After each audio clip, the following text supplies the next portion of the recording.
Hi, bien, salut à tous, c'est Graven pour ce 6e épisode sur l'apprentissage du langage Python. Dans la 5e partie, nous avions vu comment créer des boucles qui nous permettaient de répéter plusieurs fois les mêmes instructions tant qu'une condition était remplie.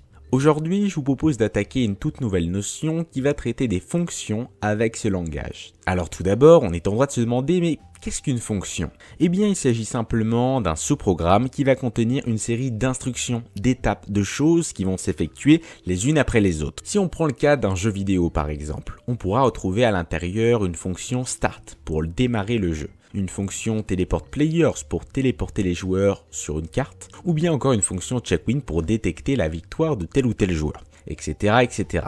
Vous l'aurez donc compris, les fonctions auront un rôle fondamental dans nos algorithmes car chacun tente de répondre à une partie d'un problème afin d'obtenir le résultat attendu. Bien, maintenant qu'on a vu la théorie, passons à la pratique. Avant toute chose, je vais supprimer le code de la dernière vidéo pour repartir sur de nouvelles bases. Une fois ceci fait, on va pouvoir attaquer le développement. La première étape va être de créer une fonction, mais on va devoir définir avant qu'est-ce qu'elle va faire. Je vous propose de commencer avec une fonction welcome qui va envoyer en console un message de bienvenue. Donc pour définir une fonction en Python, on va d'abord utiliser le mot-clé def, comme ceci. Ensuite, on va donner un nom à notre fonction. Donc par exemple, moi, une fonction de bienvenue, je vais l'appeler welcome. On essaye d'appeler nos fonctions en minuscules avec les conventions que je vous ai présentées, c'est-à-dire que si par exemple la fonction s'appelle welcome message, on ne va pas écrire welcome message comme ceci, ni avec un M majuscule à ce niveau-là, tout sera en minuscule, mais on va séparer nos différents éléments avec un underscore, comme ceci, donc le tiré du 8. Une fois que vous avez défini le nom de cette fonction, on va ouvrir ici des petites parenthèses. Je vous expliquerai par la suite qu'on peut passer des informations à l'intérieur de ces dernières. Et enfin, pour démarrer le bloc, on va mettre ici un 2 points. À partir de là, tout ce qu'on va mettre en dessous, ça va être des instructions qui vont appartenir à cette fonction welcome. Donc on pourrait typiquement mettre un message en console. Il suffit de mettre ici la fonction print et de mettre le message en question entre guillemets. Donc par exemple, je vais mettre ici « Bienvenue sur ma chaîne YouTube », comme ceci. Vous pouvez rajouter autant d'instructions que vous le souhaitez. Pour en rajouter une deuxième, on va tout simplement sauter une ligne. Et par exemple, ici, je vais faire un calcul. Et dans une troisième instruction, je vais afficher le résultat de ce calcul. Donc par exemple, ici, on va faire une variable result qui sera égale à 5 plus 6. Et en dessous, on va faire ici un print, le résultat du calcul.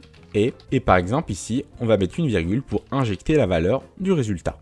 Super, on a donc créé notre première fonction. Maintenant, si je lance le script, il ne va rien se passer, étant donné qu'il va falloir appeler, déclencher notre fonction. Donc pour ce faire, vous allez vous mettre après la fonction et mettre ici welcome. Donc déjà, ce qu'on peut noter par rapport à ce premier test, c'est que si j'appelle ici la fonction welcome, naturellement, ça va effectuer chacune des instructions les unes après les autres. Attention toutefois, si vous appelez une fonction avant, ça ne va pas fonctionner, étant donné qu'il ne va pas la trouver. Il faut vraiment que, dans un premier temps, vous créez la fonction et après, plus loin dans le code, vous l'appelez.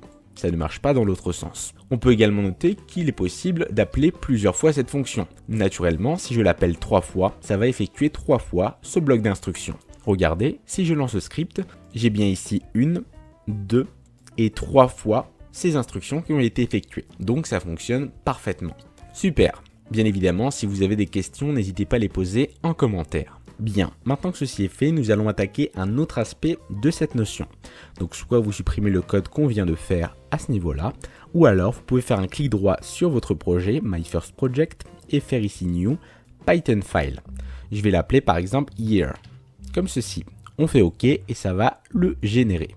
Bien, maintenant à l'intérieur de ce fichier Python, j'aimerais qu'on commence par créer une variable qui va stocker l'année actuelle. Pour ce faire, on va créer une variable qui va s'appeler year et qui va être affectée à la valeur 2018. Jusque-là, aucune difficulté, c'est ce qu'on a vu précédemment. Maintenant, à partir de cette variable, je vais créer une fonction nextYear qui va permettre de passer à l'année suivante. Donc pour ce faire, on va définir en haut une fonction qui s'appellera nextYear.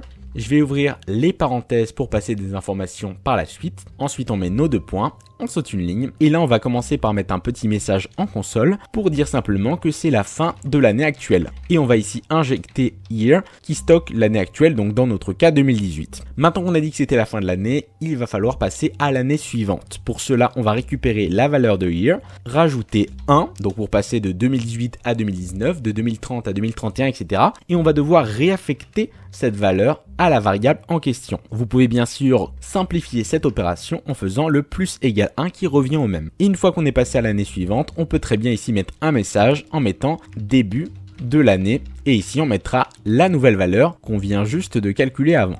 Cependant, comme vous l'aurez remarqué, ces trois instructions ont tous les deux une erreur sur le mot-clé year. Si on met notre souris dessus, il nous dit qu'il ne trouve pas la référence. Pourquoi? Puisque cette variable est une variable globale. Elle appartient à notre script Python et non pas à la fonction en question. J'aurais très bien pu ici faire une variable year qui sera égale à 2018. Dans notre cas, ça aurait été une variable locale. Si je veux récupérer la variable globale en question, je vais devoir ici simplement faire le mot-clé global et mettre le nom year, tout simplement. Et voilà, le problème est résolu.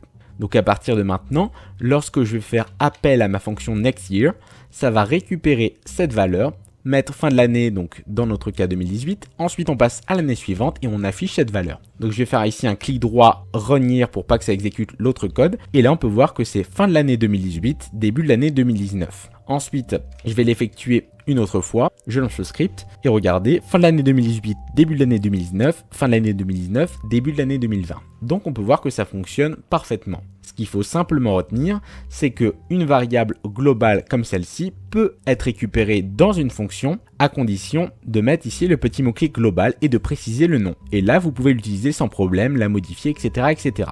Alors typiquement, ce qu'on pourrait noter en plus de tout ça, c'est qu'une fonction a également la possibilité de renvoyer des valeurs, renvoyer des résultats, c'est-à-dire qu'on pourrait très bien faire une fonction qui fait une série d'opérations, de calculs, à la fin, elle obtient un résultat, et ce résultat, au lieu de l'afficher bêtement en console, on peut très bien s'en servir partout dans notre code en appelant la fonction en question, puisque ça va la renvoyer. Donc pour vous montrer comment faire ça, je vous propose de changer de fichier pour bien scinder ces différentes notions. Donc vous allez cliquer sur le projet à nouveau, New Python file, et je vais l'appeler cette fois-ci calcul, comme ceci.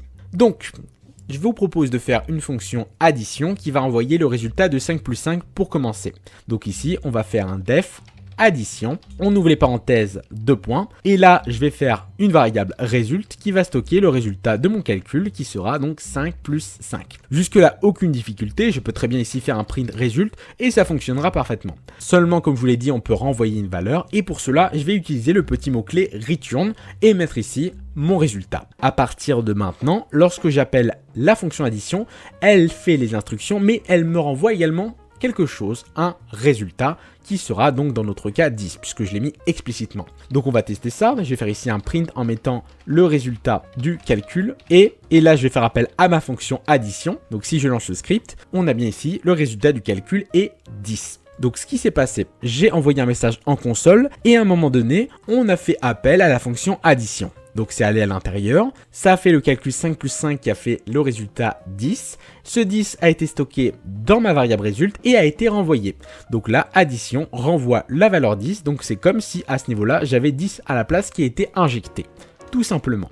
On pourrait très bien prendre un deuxième exemple pour une multiplication. Je vais faire ici un def multiply et ici, faire result est égal à par exemple 5 fois 8 et renvoyer ce résultat. Donc là, si maintenant je fais appel à la fonction multiply et que je lance le script, on peut voir que j'ai bien 40 comme résultat. Donc là, bien évidemment, on fait ça en 2 étapes, mais on pourrait très bien aller droit au but et directement renvoyer le résultat de 5 fois 8. De même, pour notre addition, on pourrait renvoyer le résultat de 5 plus 5.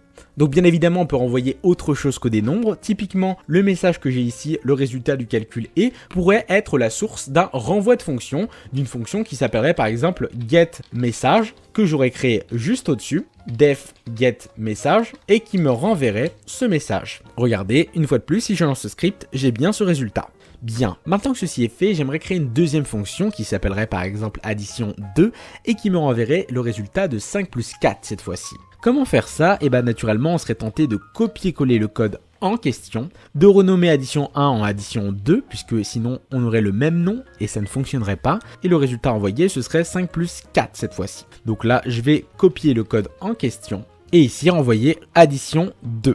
Donc si je lance le script, on peut voir que ça fonctionne parfaitement.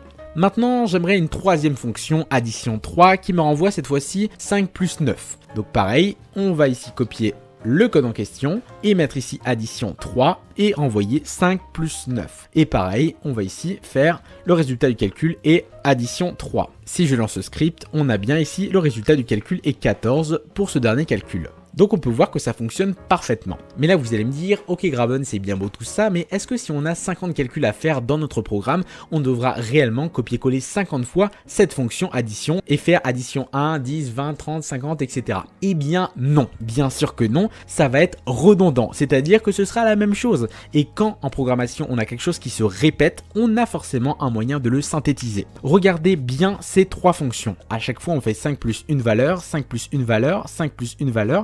Donc typiquement, on pourrait faire une énième fonction qui s'appellerait addition et qui prendrait cette valeur qui va changer en parenthèse et c'est ce qu'on appelle un paramètre. Donc c'est une donnée qui va être passée et qu'on va pouvoir récupérer dans nos instructions. Donc je vais l'appeler par exemple n pour number, 2 points. Ici on va faire le renvoi de notre 5 plus qui ne va pas changer et on va injecter la valeur variable, la valeur qui doit changer. Et donc à partir de maintenant, au lieu d'appeler addition 1, 2 et 3, je vais appeler simplement addition, juste là, et je vais lui mettre dans les parenthèses la valeur qui doit changer. Donc dans la première addition c'était 5, ensuite la deuxième 4 et la troisième 9. Donc je passe des arguments, des données dans ma fonction addition que je récupère juste ici et que je réinjecte à ce niveau-là. Donc j'ai supprimé ceci et vous allez voir le résultat. Super, donc maintenant si je lance le script, on a bien ici le résultat attendu. Donc ce qu'il faut simplement retenir, c'est que lorsqu'on fait appel à une fonction, on est en droit de lui passer en parenthèse des données, des informations, ce qu'on appelle des arguments à ce niveau-là. Ces arguments seront ensuite récupérés ici, qu'on appellera des paramètres. Ces paramètres seront ensuite injectés au niveau de la fonction pour faire des calculs, pour faire différentes choses, différents traitements. Alors attention, lorsque vous créez une fonction qui nécessite obligatoirement un paramètre à ce niveau-là, vous allez être obligé de lui donner lorsque vous appelez la fonction. Si vous ne mettez pas ici l'argument, il ne va pas le trouver et forcément lorsque vous allez lancer le script, vous allez avoir une erreur, ça va vous dire l'appel de la fonction addition n'a pas fonctionné puisqu'il vous manque un argument. Pour tenter de résoudre ce problème, soit vous mettez la valeur comme indiqué, soit alors vous pouvez ici mettre une valeur par défaut. Par exemple, on va mettre ici 45. Si maintenant vous lancez le script, regardez le résultat. Comme vous n'avez donné aucun argument lors du premier appel de la fonction addition, il aura pris la valeur par défaut 45 pour n et il aura fait 5 plus 45 donc 50. On peut voir que la valeur par défaut a bien été prise en compte dans le calcul. Super, on en a fini avec cette notion de paramètres et d'arguments. Maintenant on va mettre ça dans un petit cas pratique pour voir comment ça fonctionne. Donc je vais supprimer ici le code en question et on va créer ensemble une fonction max qui va renvoyer le résultat le plus haut parmi deux valeurs. Donc on va lui donner deux valeurs en entrée, par exemple 45 et 12, il va nous dire 45 est plus haut. On va donner 500 et 1300, il va nous dire 1300 est le plus haut. Il va nous renvoyer à chaque fois la valeur la plus haute. Donc on va faire ça ensemble, mais si vous souhaitez le faire par vous-même pour essayer, mettez la vidéo en pause et on se retrouve juste après. Donc, on saute une ligne et on est parti. On va commencer par définir une nouvelle fonction qui s'appellera max et qui va nécessiter en paramètre deux éléments, la valeur de A et la valeur de B. À partir de ces deux valeurs, on va faire une vérification pour savoir si on doit renvoyer A ou B. On fait ici les deux points et c'est ici qu'on va commencer notre condition. Donc, si la valeur de A est supérieure à la valeur de B, ça veut dire qu'elle est plus grande. Donc, on va renvoyer que c'est A la valeur maximum. Sinon, on va renvoyer B. Si c'est pas l'un, c'est l'autre. Donc pour tester ça, je vais créer deux petites variables, une qui va s'appeler firstValue et qui va demander à l'utilisateur d'entrer en console la valeur de A, donc la première. Attention toutefois, parce que cette fonction input qui demande à l'utilisateur d'entrer en console une valeur va nous retourner du texte, alors que nous on veut un entier. Donc c'est très important ici de rajouter un int et d'englober le tout pour convertir ça en une valeur sous forme de nombre. On passe à la seconde valeur, second value, et pareil, int input, entrer la valeur de B, et là, la seconde. Maintenant qu'on a ces deux valeurs, il nous suffit tout simplement de créer une variable maxValue qui va faire appel à la fonction max, et là on va donner la première et la seconde valeur à cette fonction. Et après, il ne nous restera plus qu'à l'afficher la valeur max et là, on va mettre ici max value. Vous pouvez également sauter cette étape et directement faire ceci si vous le souhaitez. Donc c'est parti, on va lancer le script. Entrer la valeur de A, par exemple, je vais mettre 45. Entrer la valeur de B, 53. Et là, la valeur max est 53. Donc ça fonctionne parfaitement. Bien. Je vous propose maintenant de passer à la troisième et dernière partie de cette vidéo. On va traiter d'une notion qui est relativement rare mais que vous pouvez être amené à utiliser dans certains cas précis. C'est la notion, attention, de récursivité. Alors le nom peut paraître très compliqué mais c'est simplement dû au fait qu'une fonction puisse s'appeler elle-même. Je vais vous donner un cas précis et vous allez mieux comprendre et on peut même créer des boucles grâce à ça. Donc pour ce faire, je vais créer une dernière fois un dernier fichier Python que je vais appeler last par souci d'imagination. Donc typiquement ce que je pourrais faire à ce niveau-là, ce serait créer une fonction add qui prendrait en paramètre une valeur, un entier, que je vais appeler a. Cette valeur, je vais pouvoir l'incrémenter en ajoutant 1. Donc incrémenter, c'est passer à la valeur suivante. Donc 1 à 2, 2 à 3, etc. Ensuite, je vais afficher cette nouvelle valeur. Et pour déclencher cette fonction, comme tout à l'heure, on va ici faire add en donnant une valeur par défaut. Donc par exemple, je vais mettre ici 2. Donc je vais faire un clic droit sur last, run last. Donc pour l'instant, ce qui se passe, c'est que ça m'affiche 3. Pourquoi? Puisque comme je passe 2 en argument, ici j'ai la valeur 2. À cette valeur 2, j'ajoute 1, donc on passe à 3. Et cette valeur 3, je l'affiche en console. Grâce à la récursivité, je vais pouvoir à la fin des instructions rappeler cette fonction add en lui passant la nouvelle valeur qui vient juste d'être calculée. Par conséquent, qu'est-ce qui va se passer? On va faire add 2, donc ici on va avoir 2. On va rajouter 1, donc a sera égal à 3. On affiche a, donc on aura dans la console 3. Et le fait de rappeler cette fonction avec la nouvelle valeur 3 va permettre de recommencer le processus. Donc ça va boucler. On va avoir ici a égale 3, donc ici on va passer à 4 puisqu'on a rajouté 1. On affiche 4, ensuite on fait add en passant la valeur qui a été modifiée, donc maintenant on a 4, etc. etc. Donc j'exécute le programme et là regardez, ça va boucler et j'ai plein de valeurs dans ma console. Dans mon cas ça s'est arrêté étant donné qu'il y a une limite pour ne pas que le programme plante. Donc ça c'est vraiment le principe de récursivité. On appelle la fonction add, elle exécute des informations, ensuite elle se rappelle elle-même avec la nouvelle valeur qui a été calculée. Donc typiquement ce qu'il faudrait faire, c'est rajouter ici une condition pour vérifier que a soit bien inférieur à 10 pour continuer la récursivité. Donc ici je vais faire un coup de tabulation pour dire que cet élément se trouve à l'intérieur de cette condition. Si je reste comme ça, ça ne fonctionnera pas. Voilà. Donc si maintenant je lance le script, on peut voir que ça s'arrête maintenant à 10. Donc ça fonctionne parfaitement.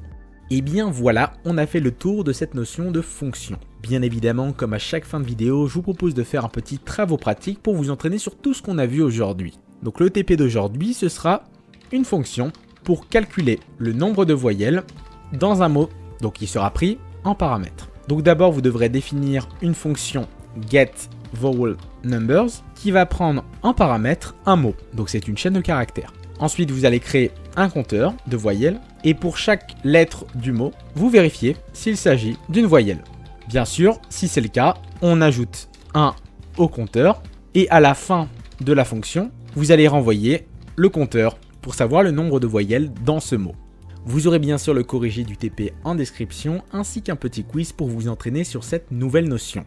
Donc voilà un petit peu ce que je voulais vous montrer aujourd'hui. En tout cas, j'espère que cette vidéo a été assez complète pour vous. Si c'est le cas, n'hésitez pas à mettre un j'aime, à vous abonner à la chaîne si ce n'est pas déjà fait. On a dépassé 40 000 abonnés, donc je tenais à vous remercier tous un par un. Ça me fait énormément plaisir et ça montre que la programmation commence à être un sujet qui touche de plus en plus de monde. Allez, c'était Graven, ciao à tous et à la prochaine. Hey, hey.